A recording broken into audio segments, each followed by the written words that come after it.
জ্বালানি তেলের দাম বৃদ্ধি এবং পাশাপাশি এলপিজি সিলিন্ডারের দাম বৃদ্ধির ফলে জনজীবনের কি প্রভাব পড়তে পারে এই বিষয়ে বিস্তারিত আলোচনার জন্য আমাদের সঙ্গে যুক্ত হয়েছেন অর্থনীতি বিশ্লেষক ও ট্রেস কনসাল্টিং এর প্রধান নির্বাহী কর্মকর্তা ফুয়াদ এম খালিদ হোসেন। আপনাকে স্বাগত। আজকে আপনাকে ধন্যবাদ আমাকে ইনভাইট করার জন্য। প্রথমে যে প্রশ্নটা করতে চাই, জ্বালানি তেলের দাম এই মুহূর্তে বাড়বে বা বাড়তে পারে, এটার একটা আগে থেকে প্রত্যাশা ছিল বা হতে পারে একটা সম্ভাবনা আমরা দেখতে পেয়েছিলাম। তবে একটা হঠাৎ করে না বাড়িয়ে লম্বা সময় নিয়ে বাড়ানোর ভালো মন্দ কি হলো? আসলে সরকার যেটা মনে করছিল বা অধিকাংশ বিশ্লেষক যেটা মনে করছিলেন যে কোনো সময় হয়তো যুদ্ধটা থেমে যাবে, আর সেরকম একটা ইঙ্গিত আমরা পাচ্ছিলাম। সরকারের পক্ষ থেকে আসলে শেষ সময় পর্যন্ত চেষ্টা ছিল দামটা না বাড়িয়ে কোনোভাবে এটাকে সমন্বয় করা যায় কিনা।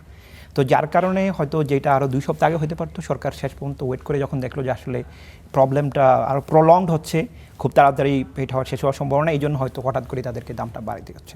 তো এখন যে বিষয়টা হলো যে দাম বাড়ানোর ফলে আমাদের যে ইমিডিয়েট যে ইম্প্যাক্টটা হবে, আমাদের ইনফ্লেশনটা অনেক বেশি বেড়ে যেতে পারে, যেটাকে ইকোনমির ভাষায় যে আমরা বলা হচ্ছে মানে যে ইফেক্টটা হতে পারে। সেক্ষেত্রে আমাদের সরকারের জন্য সেকেন্ড রাউন্ড অফ ইম্প্যাক্টটা এটা ম্যানেজমেন্ট করা খুব জরুরি। যেমন আমি যদি বলি ডিজেলের প্রাইসটা হচ্ছে 15% বাড়লো, কিন্তু আমরা দেখছি লঞ্চ মালিকেরা তারা বলছেন ভাড়া বাড়াইতে হবে 42%। কিন্তু আপনি যদি হিসাব করে দেখেন যে ডিজেল একটা ট্রান্সপোর্টের জন্য কত পার্সেন্ট খরচ হয়, এটা প্রায় 30 থেকে 40%। তার মানে 30 থেকে 40% প্রায় যদি ইনক্রিজ হয় আর সেখানে ডিজেলের দাম বাড়লো 15%, তার মানে হচ্ছে ট্রান্সপোর্টের ভাড়া বাড়ানো উচিত হচ্ছে 5 থেকে 7%, কিন্তু সেটা 42% আমাদের লঞ্চের মালিকরা ডিমান্ড করছেন, বাসের মালিকের হয়তো এরকম কিছু ডিমান্ড করবেন। তো সেক্ষেত্রে সরকারের জন্য মোস্ট ইম্পর্টেন্ট চ্যালেঞ্জ হচ্ছে যে সেকেন্ড রাউন্ড অফ ইম্প্যাক্টটাকে যাতে সে ইফেক্টিভলি ম্যানেজ করতে পারে, অর্থাৎ কোনোভাবে যাতে এটার এটার ক্যাপাসিটি বাইরে চলে না যায়। তো এই বিষয়টা খুব গুরুত্বপূর্ণ, কারণ এখানে আমরা জানি যে প্রত্যেকটা স্টেজে, বিশেষ করে প্রোডাকশন, ডিস্ট্রিবিউশন সহ সাপ্লাই চেনের প্রত্যেকটা জায়গাতেই হচ্ছে কিন্তু এই ইম্প্যাক্টটা পড়তে পারে। এখানে দুইটা বিষয় খুব ছোট করে জানতে চাই। একটা হচ্ছে জ্বালানি তেলের দাম বাড়ার পর থেকে কিছুটা সরবরাহ বৃদ্ধি পেয়েছে এবং দেখা যাচ্ছে যে লাইনগুলো একটু কমতে শুরু করছে পেট্রোল পাম্পের দিক থেকে। আসলে এই বিষয়টা কিভাবে ঘটলো? তেল সরবরাহটা হঠাৎ করে আবার কিভাবে বেড়ে গেল দাম বাড়ার পরে? তো এখানে যে বিষয়টা হলো, আমরা যদি দেখি আমাদের ডেটা বা পরিসংখ্যানটা, আমাদের টোটাল স্টোরেজ যে ক্যাপাসিটি অকটেনের ক্ষেত্রে সেটা প্রায় 53,000 মেট্রিক টনের মতো, কিন্তু আমাদের এই মুহূর্তে আছে 55,000 মেট্রিক টন, এবং আমাদের বেসরকারি অনেকগুলো সাপ্লায়ার আরও অনেক পরিমাণ অকটেন নিয়ে আসছে। তো আলটিমেটলি যেটা হয়েছে, মানুষজনের ভিতরে যে প্যানিক ইয়াটা ছিল বা অনেকে অতিরিক্ত কিনে যে সঞ্চয় করা বা মজুত করার প্রবণতা ছিল, ওইটা হয়তো অনেকটা কমেছে।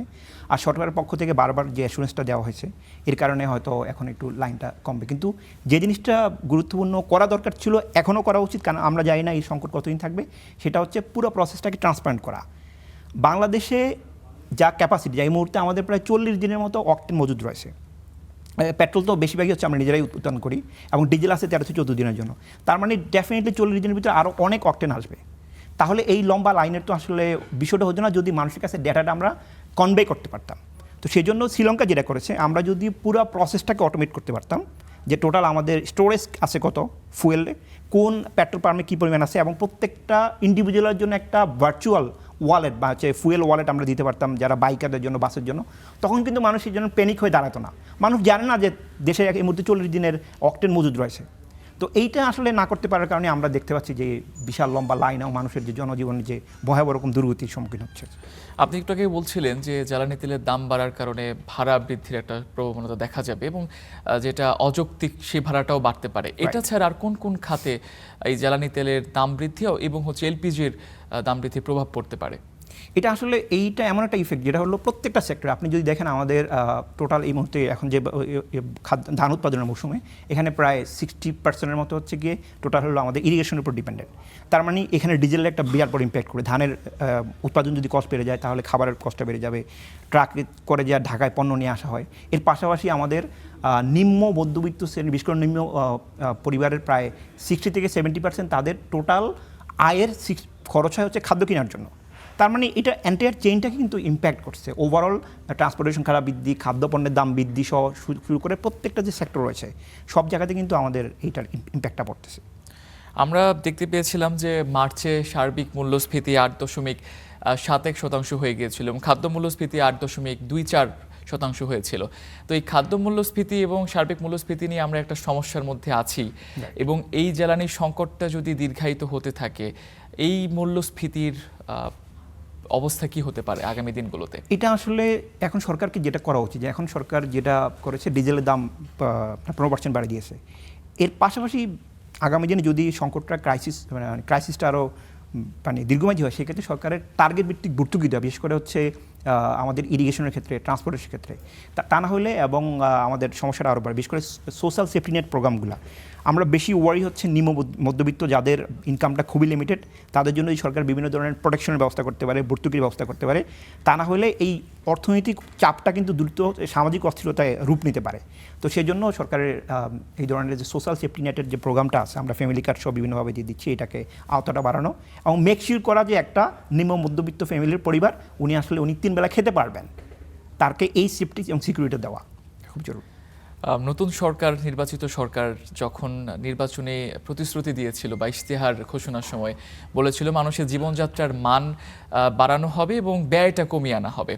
তো এই যে একটা বিশ্ব সংকট তৈরি হয়েছে এবং জ্বালানি পরিস্থিতি খুবই খারাপের দিকে যাচ্ছে, এই সময়ে সরকার কিভাবে প্রতিশ্রুতি রক্ষা করতে পারে? এটা আসলে সরকারের জন্য খুবই আনফর্চুনেট একটা পরিস্থিতি, ক্ষমতা নেওয়ার পরেই এই ধরনের পরিস্থিতির সম্মুখীন আছে।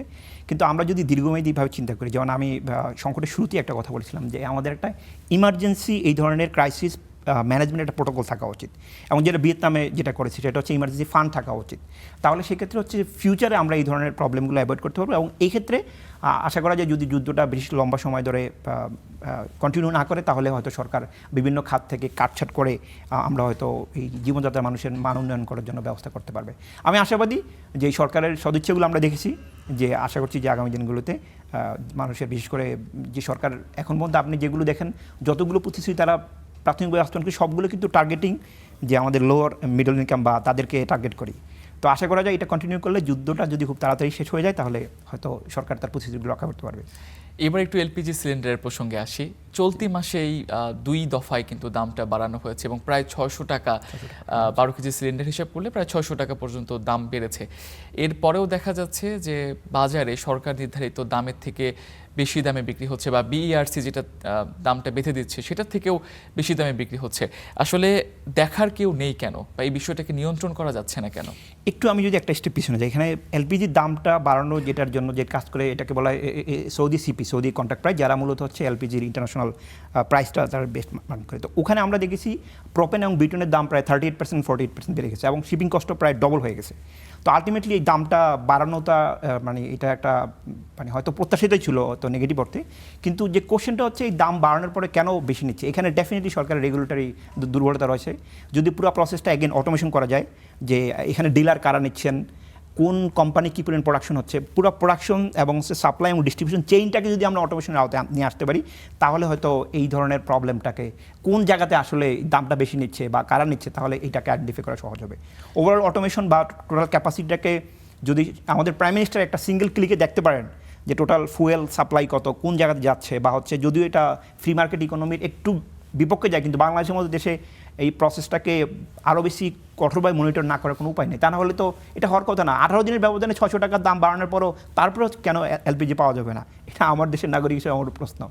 আমাদের এই আলোচনা শুরুর আগে একটা প্রতিবেদন আমরা দেখছিলাম, যেখানে একদম মাঠ পর্যায়ে ডিলাররা এবং ব্যবসায়ীরা বলছিলেন যে কোম্পানি থেকেই বেশি দামে কিনে আনা হচ্ছে, এবং একজন ব্যবসায়ী বলছিলেন যে 1950 টাকা কোম্পানিই নিচ্ছে।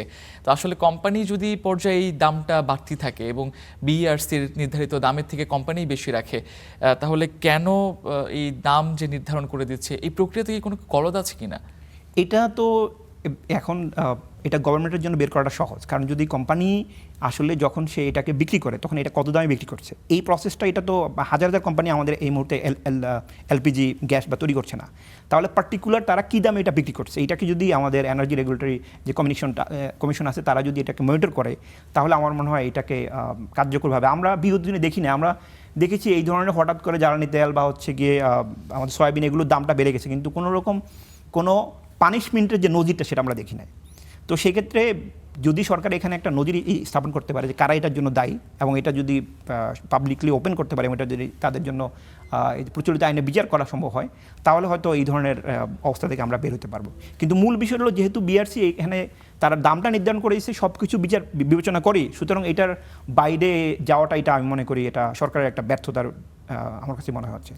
সবশেষে একটা ছোট করে আপনার পরামর্শর কথাই বলবো, সেটা হচ্ছে এই যে আন্তর্জাতিক একটা ক্রাইসিস চলছে, ইরান যুক্তরাষ্ট্র ইসরায়েল যুদ্ধ, অস্থিরতা এবং অনিশ্চয়তা কবে শেষ হবে, এবং এটা যদি দীর্ঘায়িত হয় তো দেশের বা বাংলাদেশ সরকারের, বর্তমান সরকারের কি ধরনের পদক্ষেপ নিলে দেশের অর্থনীতিতে একটা ভারসাম্য থাকবে, একটু ছোট করে বলবেন আমাদের। এক্ষেত্রে আমরা যে মূল যে প্রবলেমটা ঘুরে ফিরে একটা জায়গা হচ্ছে আমাদের এনার্জি সিকিউরিটি বা ক্রাইসিসটা আমাদের অল্টারনেটিভ সোর্স থেকে, যে আমরা যে ট্র্যাডিশনাল আমরা তো মিডল ইস্ট থেকে আনি, কারণ আমাদের যে ইস্টার্ন রিফাইনারির যে ক্যাপাসিটি, তাদের আসলে অন্য দেশের ক্রুড অয়েলটা হচ্ছে রিফাইন করার ক্যাপাসিটি নাই।